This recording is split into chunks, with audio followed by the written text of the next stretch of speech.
की तुम्ही आदरणीय देवेंद्रजी फडणवीस साहेबांचे अत्यंत विश्वासू आहात। या ठिकाणची परिस्थिती हळूच पण त्यांच्या कानामध्ये तुम्ही सांगितल्याचं राहणार नाही, हेही आम्हाला माहीत आहे।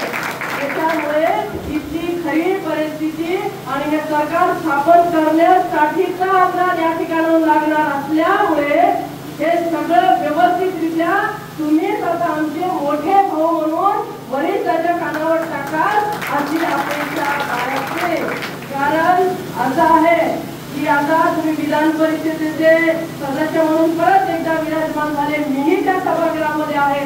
पण कसं असते ना, मी शिंदे साहेबांच्या कानामध्ये सांगू शकते, पण त्या आमच्या भाऊसाहेबांच्या कानामध्ये तुम्हाला सांगावं लागणार आहे की भाऊ ही परिस्थिती आहे आणि आम्ही असं केलं पाहिजे, त्यामुळे आमचा आमदार या ठिकाणी निवडून येऊ शकतो। आणि ती जी काही जनतेची इच्छा आहे, भावना आहे, जी काही मागणी आहे आणि त्याचबरोबर या ठिकाणी जे काही सर्वे आहे, पण एक कृपा करून तुम्हाला सांगते, या सर्वेमुळे भावना गवळीचा बळी गेला, आता काय बळी गेली आता कोणाचं काही जाऊ देऊ नका।